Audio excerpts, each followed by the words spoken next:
everyone. Welcome and thank you for joining us at this next interview on Dead Cat Live Cat. Dead Cat Live Cat is an online quantum computing magazine formed by the law firms BLG in Canada, Marks Clerk in the UK, and Zubalawla in the US. We're attorneys, but we're also scientists, engineers, and futurists focused on the likelihood that quantum computing coupled with AI are going to dramatically change our world in the next 2 decades. I'm Rhian Granleese. I'm a partner of Marks Clerk. Marks Clerk's large team of patent attorneys, trademark attorneys, commercial lawyers, and IP litigators have helped thousands of businesses over the world enforce, protect, and maximize the value of their IP.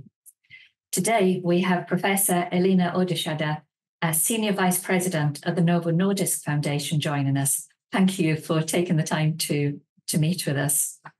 I attended your presentation last week at the Economist Commercializing Quantum Technology conference, and you were absolutely amazing. So we appreciate you have a very busy schedule. To start with, could you tell us a little bit about yourself and your role at the Novo Nordisk Foundation? Sure. Thank you, Rhian. And thank you for the very kind introduction. So I serve as a Senior Vice President at the Novo Nordisk Foundation. I've been here for 5 years. Before that, I was a professor of physics at the Niels Bohr Institute. That's my background. And I work with the interdisciplinary projects, you can say. So I have experience in how to make the interdisciplinary bridge, which I suppose we will be talking about as we move on to our conversation today. So as a Senior Vice President in the Novo Nordisk Foundation, I am responsible for our activities in the natural and technical sciences. Now, the Novo Nordisk Foundation has a vision to benefit the lives of people and the sustainability of society and the planet. And so in this vision, we have, of course, a strategy. And a part of that strategy is also to develop quantum technologies in order to solve real problems in the life sciences. And that is a strategy which was formulated by my team approximately 3 years ago. So could you elaborate a bit more on that project and the sort of foundation's involvement in quantum computing research and development? Yes. So the Novo Nordisk Foundation has its roots in the pharma space, you can say. It is actually started by Nobel laureate August Krogh receiving the Nobel Prize and traveling to the US to celebrate, where he was then given the rights. Actually, his wife, Marie, went with him. She was suffering from type 2 diabetes, which at that point back in 1922 was a lethal disease. And so they went to Toronto. There they were given the rights to actually, so they at the celebration dinner, they happened to sit next to researchers from Toronto, Peter Gronting, among others, who had just learned how to isolate insulin from the pancreas of dogs. And so there they got really excited, and August Krogh immediately traveled to Toronto, and there he was given the rights actually to produce insulin for the Scandinavian market, provided that any surplus had to be reinvested into science. And now that is the reason why there's a foundation today. Because basically what it is, it's a foundation, it's a charitable foundation which own companies. Among these, it's Novo Nordisk AS that produces insulin, Wegovy, Ozempic, but the profits need to be reinvested into research. So now the foundation has traditionally been focused, I would say, in the biomedical space. But since there's such huge prospects of using quantum technologies also to progress the health of people and to progress the pharmaceutical space, our understanding of biomolecules, for those reasons, actually, we go into quantum technology as a foundation. Right. Yes, and so the mission we formulated is actually to develop quantum technologies in order to solve real problems in the life sciences. And it's important for me to say that we understand we are in it for the long haul. Yeah. It doesn't come tomorrow that we will have a quantum computer, for instance, that is capable of solving real problems in the life sciences. We need to be patient, maybe for another 10 years or so. And that's actually totally fine. We are in on this, coming from the pharmaceutical background. The foundation is used to working with very long timelines. So a typical timeline within pharmaceuticals would be 20 years. Right. So in comparison, actually 10 years is not so bad. So how do you sort of envisage quantum computing impacting interdisciplinary research in natural and technical sciences then? So if we had a larger compute capacity, in particular, a compute capacity that has a fundamental different way of working, that has intrinsically the quantum mechanical nature of atoms, then we will be able not only to speed up calculations, but also to do entirely different calculations and types of processes than we can with classical compute. So a quantum computer is likely not going to outcompete classical compute. It will be an extra modality and extra technology. And so I foresee that in the interdisciplinary space, quantum compute is going to accelerate our understanding of molecules, biomolecules, the cell, the functionality, not just the structure, also the functionality of proteins, peptides, lipids, all the basic constituents of a living system. And for that reason, of course, it's going to strongly accelerate drug discovery. To mention one thing, it will accelerate our understanding of enzymes and functionality of enzymes, which will definitely progress biotechnology. Also, it's likely to accelerate the development of personalized medicine and, of course, material science as well. But also outside of science, I mean, there are a number of areas that you could mention that it would be like instrumental for accelerating, for instance, logistics, communication, and you can continue. I really think quantum technologies is, in particular quantum compute, is a transforming technology, as also we see artificial intelligence being today. So how do you, looking at sort of the healthcare space for a minute, how long do you think it will be if you had a crystal ball, and how far in the future do you think it'll be before we'll have quantum computers actually entering the mainstream in terms of healthcare applications? So already today, of course, we do have quantum computers available of the NISQ type, so noisy intermediate scale quantum computers. However, they are limited in what they can do today. And we will see over the next many years, we will see a progression. So slowly, the quantum computers will be more and more capable of making calculations that solve real problems. So the first ones to come will likely be the more simple quantum chemical problems with very simple systems. So if you ask when will it have a real impact on say, the life sciences and in pharma and health, I would say we probably would need to go into the 2030s because we will need to have 1 trillion, so 10 to 12 operations, error-free operations. And we are definitely not there today. We may be at around 10 to the 5th today. And so there's still quite a number of orders of magnitude to go before we enter a phase where we can say that there's real supremacy when it comes to, say, accelerating drug discovery. So the limiting factor is just the ability to produce a quantum computer with enough gates at the moment, as opposed to the fact that the sort of algorithms, if you like, that you want to run are not ready. Yeah, I think we really need the compute hardware to perform better than it does today before we can make a real difference. But of course, all the steps which are happening today are important. And I would say likely within the next year, we will see the first demonstrations of the logical qubit, maybe of the couple of logical qubits, etc. That'll be really exciting and important steps moving forward. So I hope it will be sooner, but if you ask when we'll have 1 trillion operations error corrected, I would say, in the beginning of the 2030s. But that's still not long away. When you think 5 years ago, we were all that's only 6 years away, and 5 years ago we were just going into lockdown. Well, we could see something there. And maybe I should add that also when we were at in the conference in London on the global quantum economy, actually the prediction I'm coming with here was the same prediction from Sir Peter Knight, who was speaking on behalf of the UK community. They also said 2035 was when they were expecting the 1 trillion error-corrected operations. No, thank you. So what are the sort of biggest challenges the Foundation faces in fostering innovation in quantum computing? Yeah.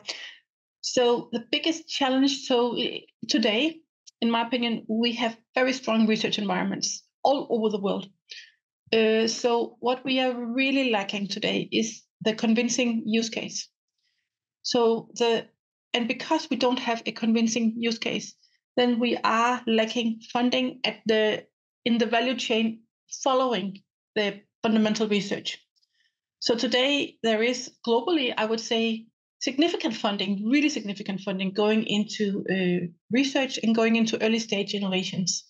And the startup companies have relatively easy time finding funding for Series A, maybe Series B also.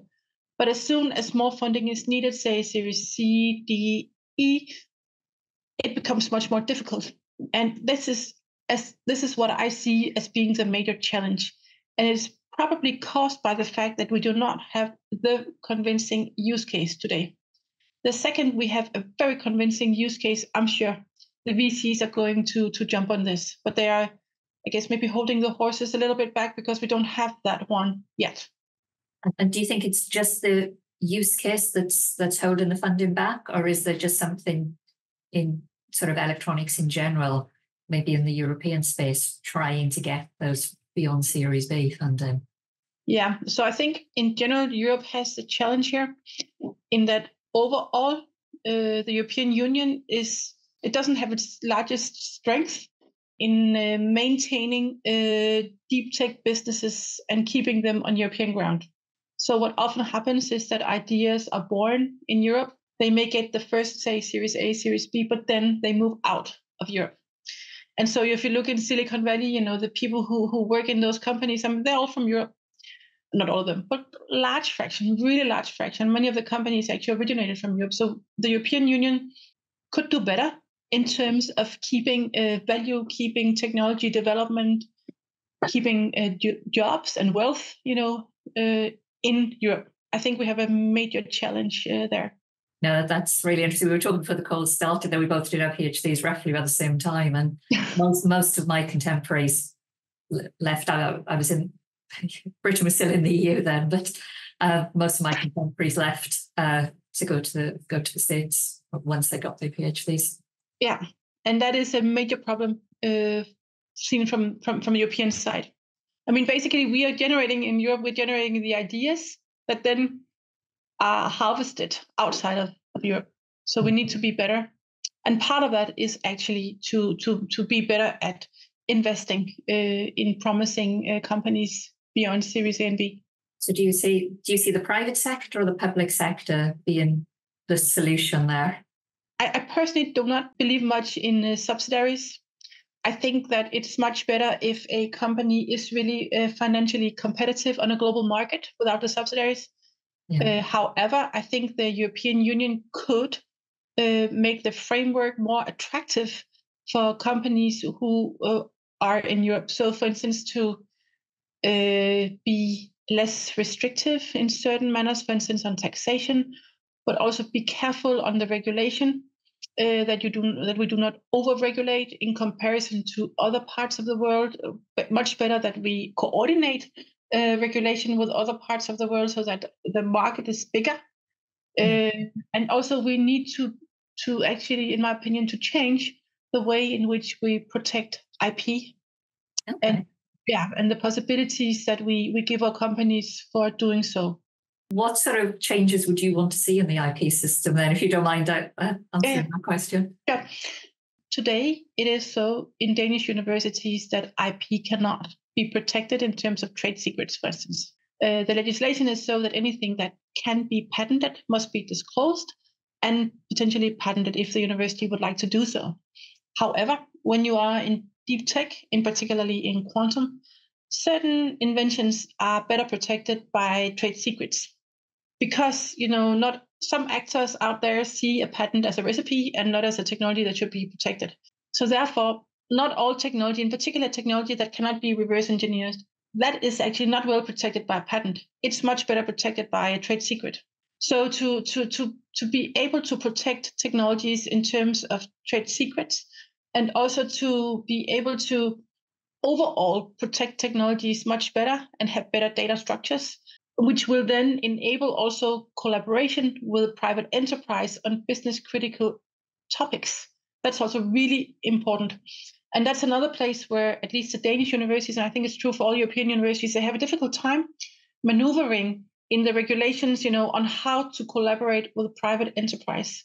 And therefore, it's simply difficult or / impossible to ever collaborate on business critical topics. And this is something which is actually needed. So the private-public collaboration is something that they are excellently good at in the US, for instance, and it's something we don't do really well in Europe. And I think we should be much better because, of course, academia can benefit tremendously from collaborating more closely with the experts which are in private enterprise and vice versa than we do today. The framework projects that are popular in the EU sort of try to sort of build that collaboration. Yeah, that's good. But of course, we should do much more. And we need to likely also, look at our legislation, look at the structures. How can we enable that? No, thank you. So you talked a bit earlier on about sort of how this could be used in drug discovery, how quantum computing could be used in drug discovery. But could you sort of talk about a particular project or collaboration that sort of highlights the Foundation's commitment to advancing quantum computing? Yes. So, to really accelerate drug discovery will take a while before we get to that point. So we do a couple of things. One thing we do is to get started on the NISK machines which are available, and to enable the researchers to use those machines, to start programming those machines in order to do quantum chemistry on such machines, on simple systems. And then another effort that we have is actually the largest initiative we have supported until today is the Novo Nordisk Foundation Quantum Computing Program. So that we have supported by 200 million euros. And the purpose of the program is to develop fault-tolerant quantum computing. And here we're talking about a trillion error-free operations. And so to do that requires, first of all, the entire stack, and it requires a collaboration. There's no way this program will do it by itself. So a large part of this is to identify the right and trusted collaborators at every part of the stack.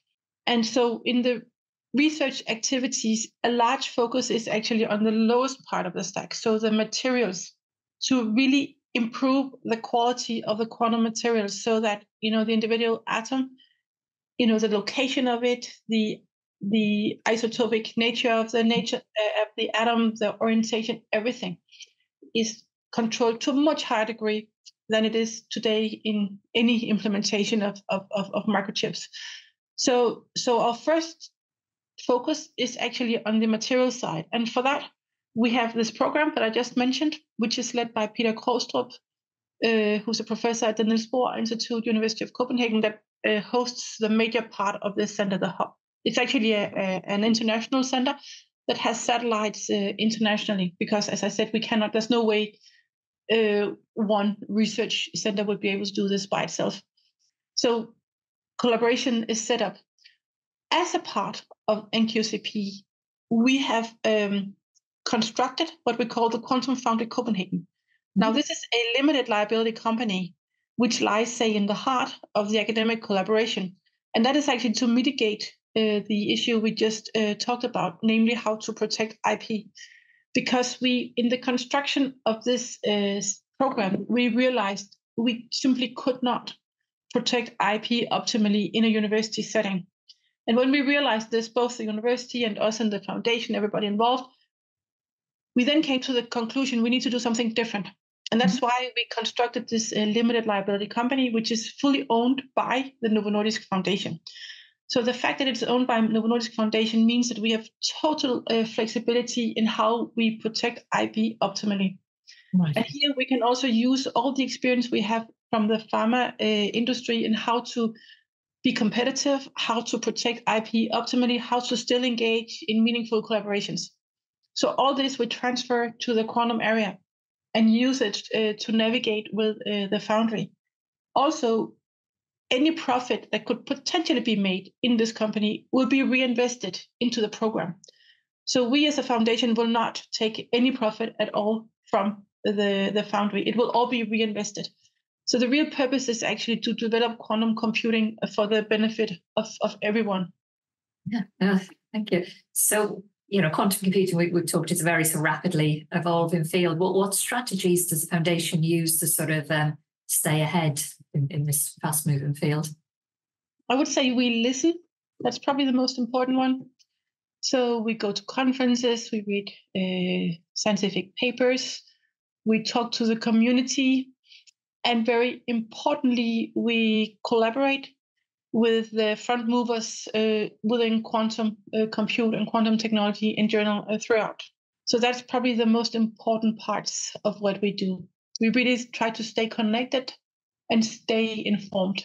And then, of course, we also actually, before we make decisions on, whether to fund one thing or another or to engage in designing a program, we would always seek external advice. So, for instance, we would have an external expert committee advising us, or we have also, in the beginning of the realization of our quantum computing mission, we actually engaged with RAND Europe and commissioned a report from them so that they could do an objective and research-based assessment of the global quantum environment.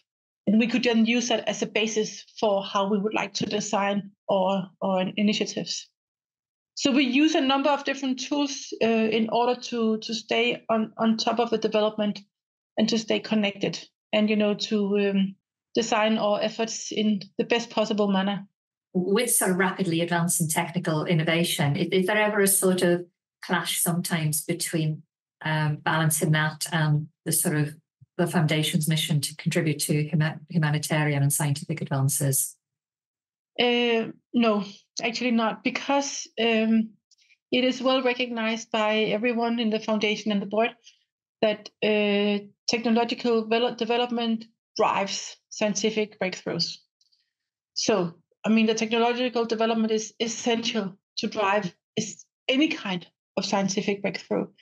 And so quantum compute is likely going to make significant breakthroughs in healthcare, in personalized medicine, in acceleration of drug discovery, also in understanding enzymatic functionality. For instance, if you take the nitrogenase, just to take an example, which is the enzyme that converts nitrogen into ammonia, which is a process that is essential in order to feed the world.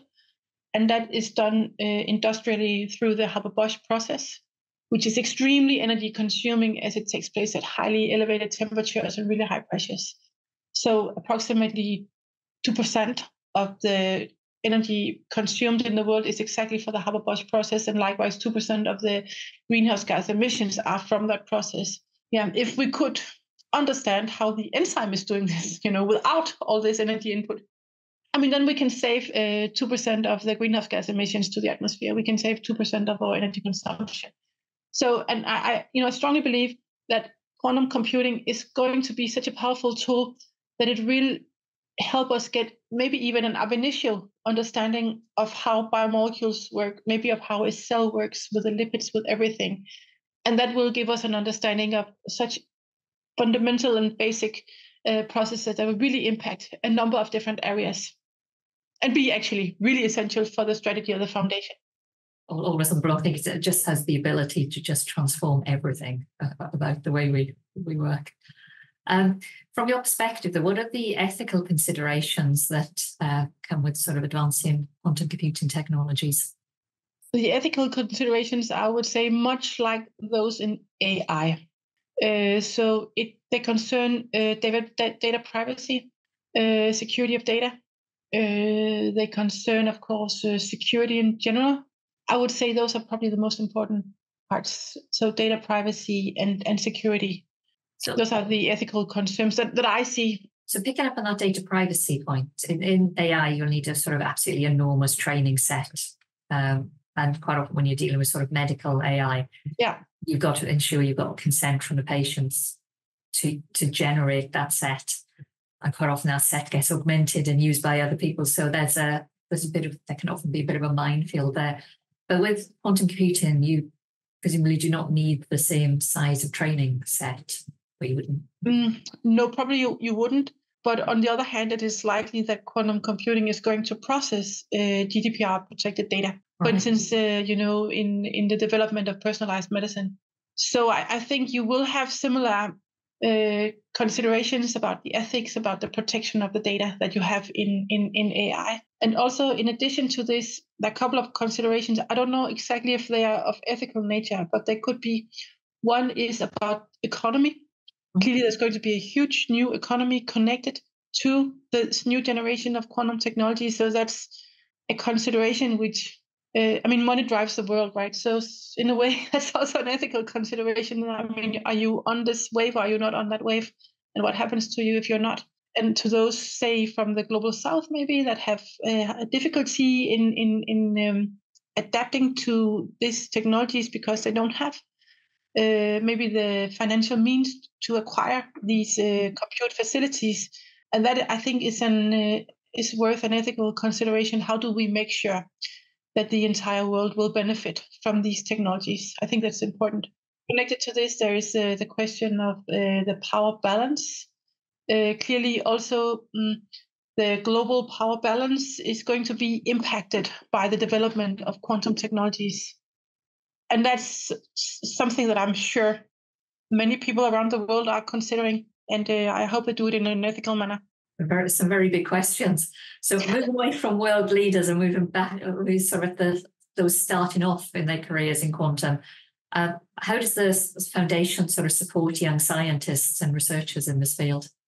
Yeah, so the foundation provides grants that the researchers can apply for. Mm-hmm. So basically, we have research grants of all types and colors. I would say we have career grants for any part in any place in the career, mm-hmm. to the young PhDs, the postdocs, assistant professors, associate professors, full professors at any type of the career path. We have grants that are suitable for that part of the career.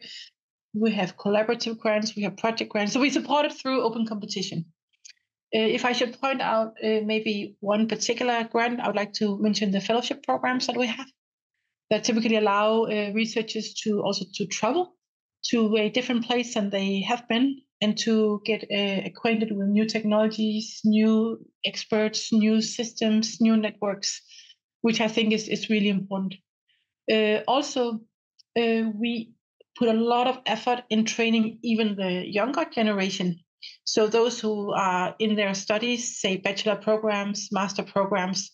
And to give you an example, in our Novo Nordisk Foundation quantum computing program, we have a large education outreach section. Mm-hmm. And now that section is headed by a person, Kim Splitoff, and he's really excellent in designing new educational programs. And also he has a seat in what we call the executive leadership team. So he sits like in the highest part of the organization. Right. So that is a way of giving prestige also to the educational activities. And he has a budget. So of course you need a budget and you need, the prestige, you need the power.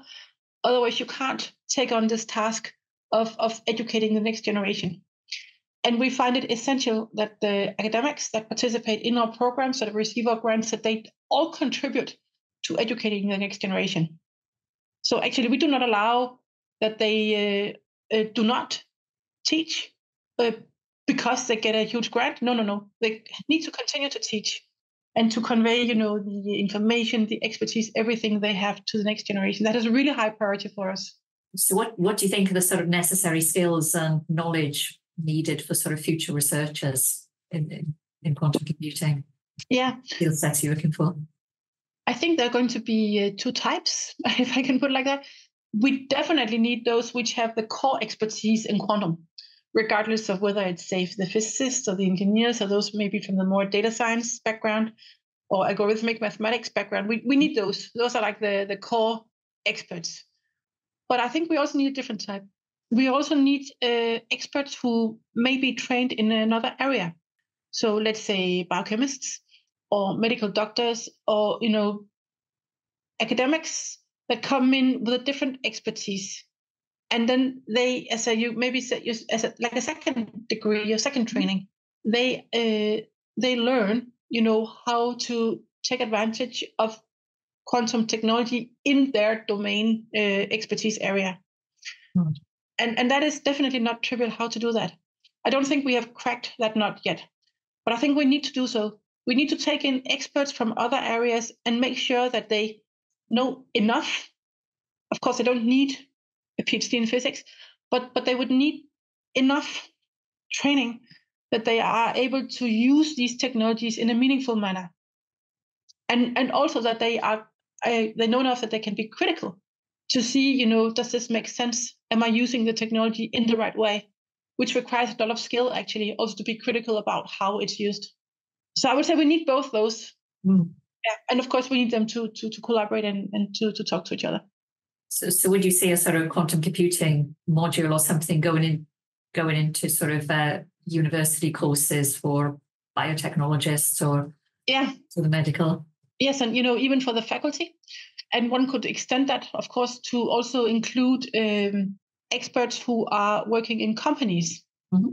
So if you have say, a logistic expert or somebody who works in a energy related company, they could also benefit from this extra training in quantum computing and quantum technologies to learn how they may, for instance, use quantum computing to optimize the energy grid or transport chains or whatever problem that they are dealing with on a daily basis.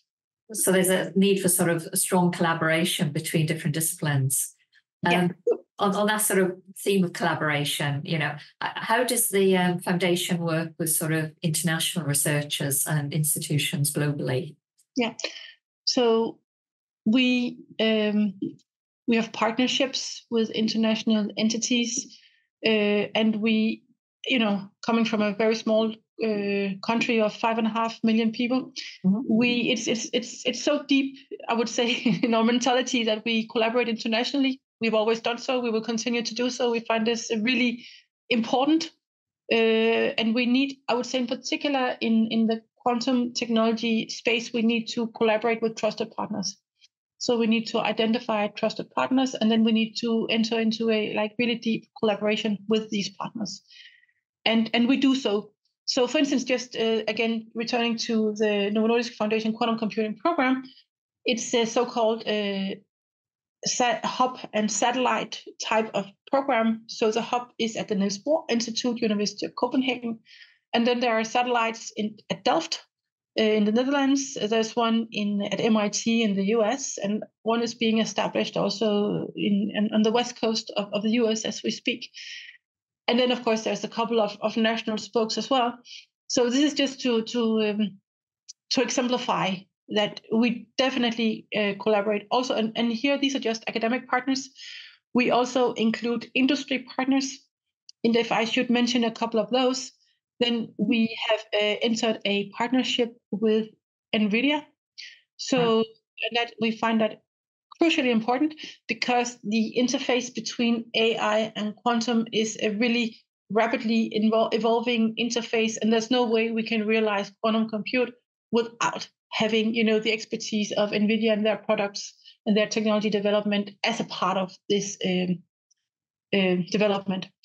And so we have established a few months ago, we established a partnership with NVIDIA, which includes establishing a large supercomputer on Danish soil. We call it Gifion. Mm-hmm. It would have 6 superpods of the Hubble H100 GPUs. And in that collaboration, we will focus on 4 flagship projects, of which one is quantum. So this is to say that we also collaborate with international industry, big tech industry. And we can do that in the way, that we have set up this consortium.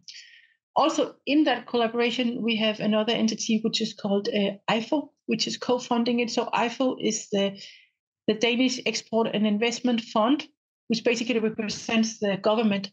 So this is an example of a public-private partnership, which is something that I think we have done a lot in Denmark, and we are relatively good at it, and it's really efficient. Also, in getting all the right stakeholders on board and being agile in how we navigate. So, of course, NVIDIA is a really huge company. To give you an example, at the other end, we also collaborate closely with startup companies like Riverlane, for instance, from the UK, which has really unique expertise in error correction, which will be, for us, we find it highly essential, as a part of the quantum compute stack. And so we're really delighted that they also are setting up activities in Copenhagen.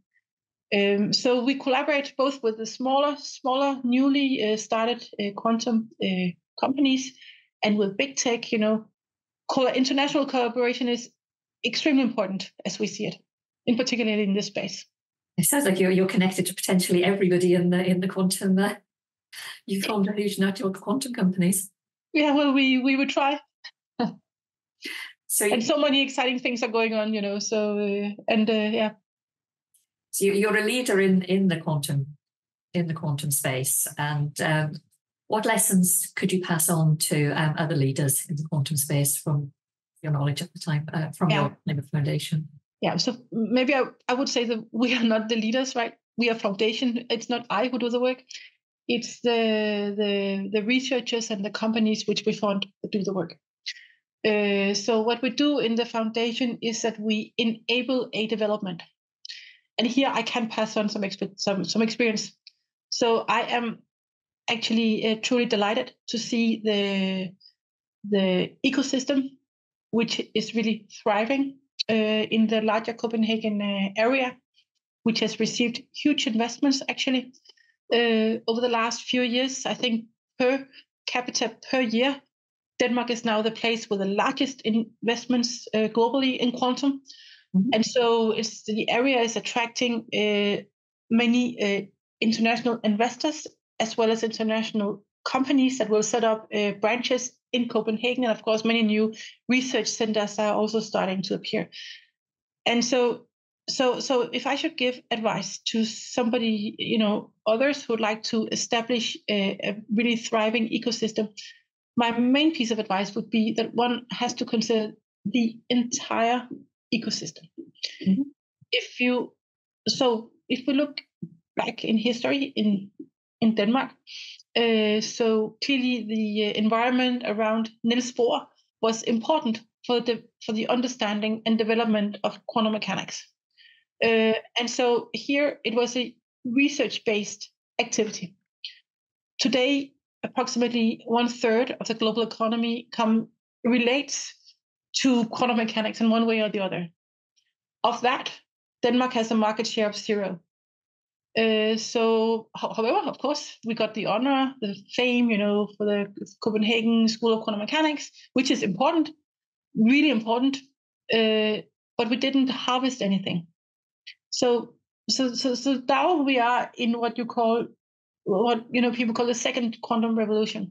Yeah. So I think to be slightly smarter, also considering what happened in the semiconductor industry, because same thing happened in Europe in general. So we were at the lead when it came to the fundamental research. However, we totally lost out when it comes to building the large factories and getting market shares in the production of microchips. We have essentially 0.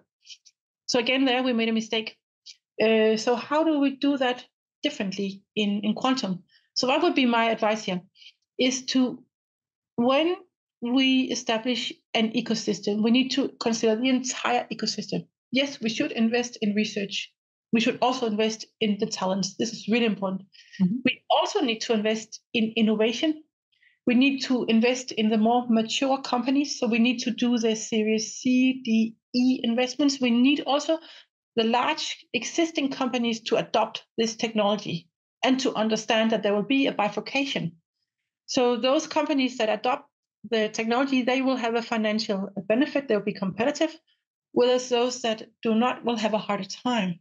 So I think that would be my main advice, is to remember to support the entire ecosystem. Don't get lost in just one tiny part of the ecosystem. Yeah, and also, I think another important part is that we should not be nationalistic. Mm-hmm. We should actually see the larger picture. Sure, we need to choose trusted partners with care, but there's no way that anybody can do this by themselves.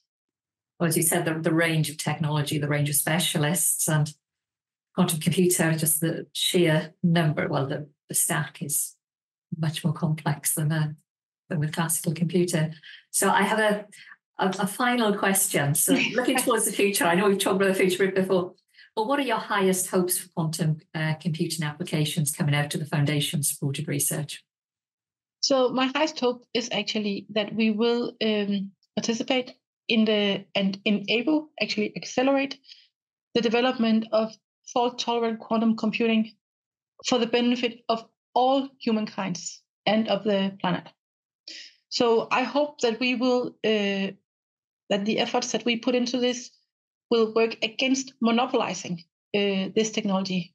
So it will not only be big tech, say, that in the end runs with a torch, but that, the broader academic space, the governments around the world, also the global south, that basically, the whole society will benefit from quantum computing. That would be my, the grand vision. That sounds like a vision we should all share in. Yeah. Professor Oddershede, I'd like to say thank you very much on behalf of Dead Cat Live Cat and me personally.